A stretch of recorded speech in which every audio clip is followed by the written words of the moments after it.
From Pacifica, this is Democracy Now!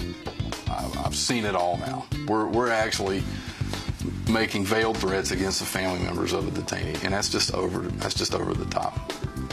For lack of a better term, that's just un-American. As a moral component, I felt like what had been done with Sahib was just reprehensible. And as I stated to the chief prosecutor, both orally and later on in writing, for that reason alone, I refuse to have any further participation in this case. Terror courts, rough justice at Guantanamo Bay. Today, an hour with former military prosecutor Lieutenant Colonel Stuart Couch, who resigned his post at Guantanamo over the torture of prisoners. We'll also speak with Wall Street Journal reporter Jess Braven, author of the new book about the legal experiment at Guantanamo set up by the Bush administration after the September 11th attacks. All that and more coming up. Welcome to Democracy Now!, democracynow.org, The War and Peace Report. I'm Amy Goodman. The number of gun deaths that have taken place in the United States since the December shooting rampage in Newtown, Connecticut, has topped 2,100. The website Slate, along with the Twitter feed at Gun Deaths, say they've documented 2,141 deaths in just over 2 months. That's more than 79 Newtown massacres. Meanwhile, a new analysis by USA Today has found more than 900 people died in mass shootings over the past 7 years, most killed by people they knew. But those mass killings accounted for less than 1% of all gun-related homicides. Mark Glaze, director of Mayors Against Illegal Guns, told the paper, quote, "Mass shootings are the tragedies that capture the public's attention. But every day, 33 Americans are being killed, mostly with handguns, and distressingly often by a family member or intimate partner." In the latest violence making headlines, 3 people died after a shooting sparked a fiery crash in Las Vegas, Nevada, Thursday. Authorities say a Maserati collided with a taxi after the sports car driver was hit by shots fired from another vehicle. Among those killed was the rap artist Kenneth Cherry Jr., known as Kenny Clutch. On Thursday, Vice President Joe Biden continued his push for lawmakers to take action on gun control with a speech in Danbury, Connecticut, where he met with families of the Newtown shooting victims. I can imagine how we will be judged as a society if we do nothing. I can imagine that. I can predict that, what will be written of us 20 and 30 years from now if we don't act. When I think about all the courage you've shown, it's not too much to ask the political establishment in this country, the members of Congress, Democrats and Republicans, state legislators, governors, to show some political courage, too. India has suffered its worst bombing in more than a year after a series of blasts killed 16 people in the city of Hyderabad. The bombs were detonated close together in a crowded shopping area. Dozens of people were wounded. Officials there are reportedly probing whether a militant group known as the Indian Mujahideen is behind the attack. The government's recent execution of an Islamist militant is seen as a possible motive. The Syrian capital of Damascus has seen one of its bloodiest days in nearly 2 years of fighting between government forces and rebels seeking the ouster of President Bashar al-Assad. The death toll from a series of bomb blasts in the city Thursday has risen to at least 83 people, most of them civilians. The Syrian Observatory for Human Rights said more than 60 of the victims died in a blast that apparently targeted the ruling Ba'ath Party headquarters. More than 20 more were killed by 3 other car bombings in a northern district, most of them soldiers, according to the group. Hundreds of people were injured in the attacks. The United Nations announced Thursday that UN Arab League envoy Lakhdar Brahimi will continue attempting to broker peace in Syria at least through the end of the year. The United Nations refused to pay compensation to victims of cholera in Haiti, despite claims it's at fault for an epidemic that claimed nearly 8,000 lives. The cholera outbreak that sickened roughly 620,000 Haitians has been linked to UN peacekeepers who responded to Haiti's devastating 2010 earthquake. But the UN says it will not pay hundreds of millions of dollars sought by thousands of victims and family members. UN spokesperson Martin Nezerki made the announcement Thursday. In November 2011, a claim for compensation was brought against the United Nations on behalf of victims of the cholera outbreak in Haiti. Today, the United Nations advised the claimants' representatives that the claims are not receivable pursuant to Section 29 of the Convention on the Privileges and Immunities of the United Nations. The Secretary-General again expresses his profound sympathy for the terrible suffering caused by the cholera epidemic and calls on partners in Haiti and the international community to work together to ensure better health and a better future for the people of Haiti. The lead lawyer for the cholera victims, Mario Joseph, responded to that announcement saying, quote, "It's disgraceful that the UN will not even consider compensating the thousands of families who've lost their children, mothers, fathers, brothers and sisters due to the UN's wrongdoing." Lawyers defending 5 prisoners on trial for orchestrating the 9/11 terror attacks will now be allowed to visit their clients in a top-secret Guantanamo prison compound for the first time, a judge ruled Thursday. The suspects, including accused 9/11 mastermind Khalid Sheikh Mohammed, are jailed in Camp 7, a maximum security facility reserved for those formerly held in secret CIA prisons overseas. All 5 of the men were held in such prisons abroad and reportedly tortured before arriving at Guantanamo in 2006. Defense lawyers had asked for permission to stay for 2 nights in cells next to their clients in order to witness conditions in Camp 7. Judge James Pohl rejected that request, but said they can stay for up to 12 hours. We'll have more on Guantanamo as we spend the hour with one of the first military officers assigned to prosecute prisoners there.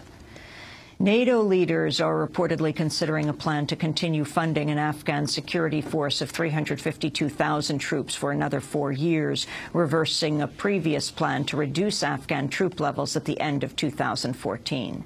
The cost of funding the current number of Afghan security forces is roughly $6.5 billion per year. The bulk of it, $5.7 billion, is provided by the United States. A plan backed by NATO last year would have reduced the number of Afghan security forces by roughly a third, cutting the annual cost down by about $2 billion at the end of next year. But NATO officials now appear to be wavering on that plan, saying funding at the current troop levels could continue after foreign combat troops leave. NATO Secretary General Anders Fogh Rasmussen said no decision has been made, but stressed the plan would be economically feasible. I feel confident that we will be able to finance Afghan security forces of that size. Right from the outset, we have set the goal to reach a level of 352,000 Afghan security forces, soldiers and police. And the international community has pledged to help financing that because a security force of that size goes well beyond the financial capacity of the Afghan government.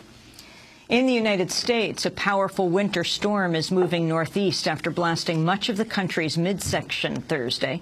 Parts of Nebraska, Oklahoma, Kansas saw more than a foot of snow. Wichita, Kansas saw its second highest snowfall on record with more than 14 inches over 2 days. In another sign of climate turmoil, government forecasters say drought is continuing in more than half the country and is expected to persist or even deepen. More than 2/3 of the United States is currently classified under conditions ranging from abnormally dry to exceptional drought, according to the National Oceanic and Atmospheric Administration.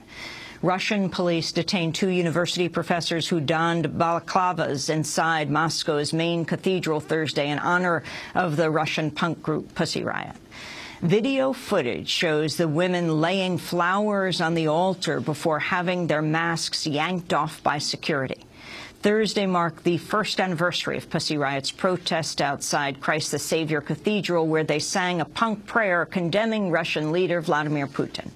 2 members of the group are now serving 2-year terms for the protest in remote penal colonies known for their harsh conditions. A 3rd member, Yekaterina Samotsevich, was released on appeal. She spoke outside the church about the impact of their protest a year ago. The situation in Russia has changed. First of all, a lot of people learned about this problem. Those people who earlier didn't pay attention to social problems, problems with the Russian Orthodox Church, problems with Putin and Patriarch Kirill, they learned about these problems, saw the huge amount of information on the internet and television. They saw the court process, how we sat in the aquarium, saw how much injustice happened.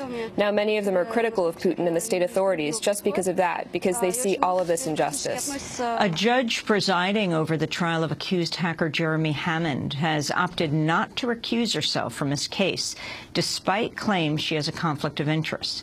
Hammond's attorneys had filed a motion for Judge Loretta Preska to step down, saying her husband was directly affected by the hack as a client of Stratfor, the private intelligence firm Hammond is accused of targeting. Hammond could face a life term for allegedly turning over millions of Stratfor emails to WikiLeaks.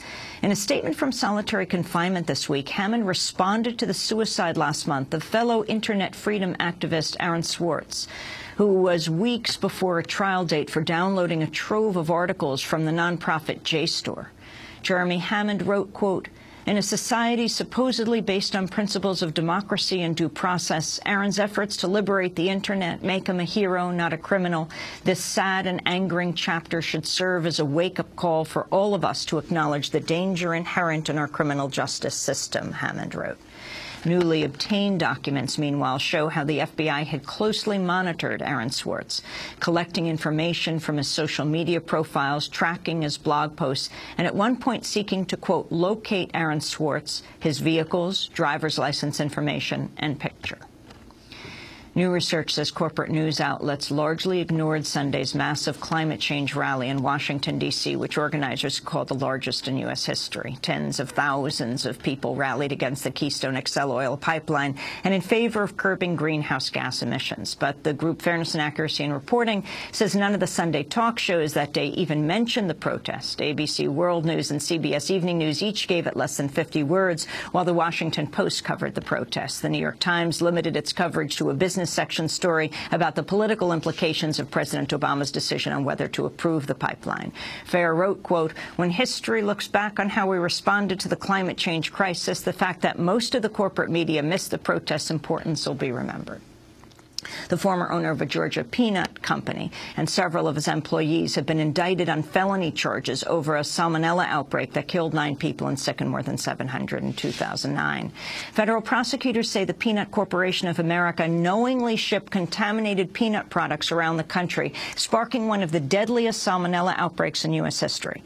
Owner Stuart Parnell and 3 others are accused of misleading customers after lab tests found salmonella in the products. After being informed containers of peanut meal were covered in rat feces and dust, Parnell reportedly wrote, quote, "Clean them all and ship them." And in other food news, a new study has found 1/3 of all seafood samples taken across the United States are fraudulently labeled. In some places, roughly half of samples were found to be a different type of fish than customers thought they were buying, according to the group Oceana, which tested more than 1,200 seafood samples. Certain types of fish were more commonly mislabeled than others. Out of 120 samples of red snapper, for example, only 7 were labeled correctly. The group found fish species that are considered potentially risky for pregnant women and children because of their high mercury content were being sold to customers who ordered safer types of fish. Report author Kimberly Warner described the findings. Some of the most troubling substitutions we found were for species that can really cause health problems. Our prime example was we found escalar substituted for something called white tuna sold in sushi venues. 84% of the white tuna was actually escalar, which is something that can cause acute and serious digestive effects if you eat more than just a couple of ounces. And those are some of the headlines. This is Democracy Now!, democracynow.org, The War and Peace Report. I'm Amy Goodman. And I'm Juan Gonzalez. Welcome to all of our listeners and viewers around the country and around the world. Thanks so much for watching this report from Democracy Now!, your daily independent global news hour. We don't accept advertising or corporate funding, but rather rely on donations from viewers like you. Please make your contribution by visiting democracynow.org. We need your support today to keep bringing you this hard-hitting, in-depth reporting.